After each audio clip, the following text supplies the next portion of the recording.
World War II in the Pacific. 4 years of bloody hell. Final defeat came to the Japanese.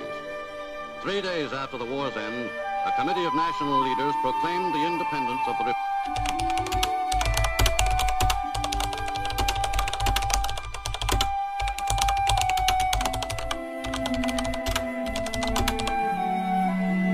Hai, di video ini kita bakal bahas salah satu momen penting menjelang kemerdekaan Indonesia, desakan golongan muda dan peristiwa Rengas Dengklok.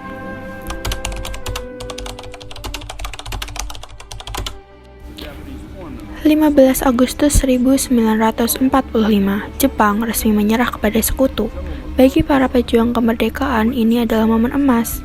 Jepang kalah, sekutu belum datang, ada kekosongan kekuasaan, dan itu bisa dimanfaatkan.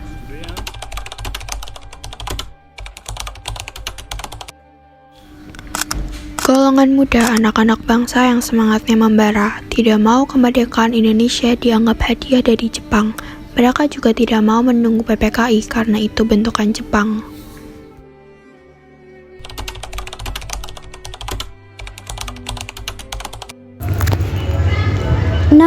Agustus 1945, mereka, golongan muda, membawa Soekarno dan Hatta ke Rengas Dengklok.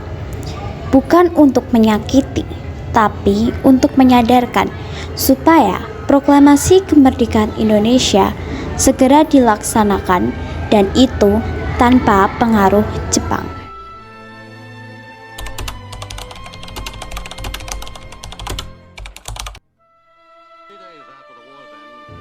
Hingga pada saat itu, Ahmad Subarjo berhasil menengahi, dan malam itu juga Soekarno-Hatta dibawa kembali ke Jakarta.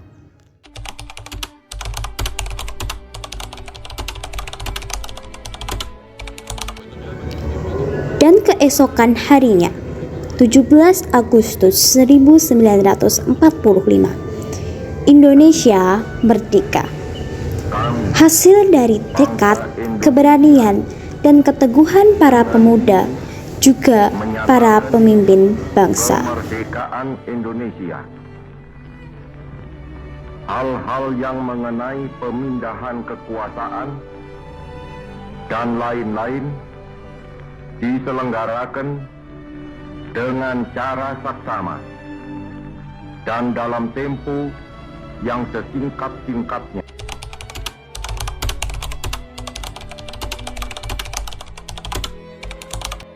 Peristiwa Rengas Dengklok sangat penting karena satu, mempercepat proklamasi kemerdekaan, di mana tanpa peristiwa Rengas Dengklok, kemerdekaan bisa saja tertunda atau bahkan dibatalkan.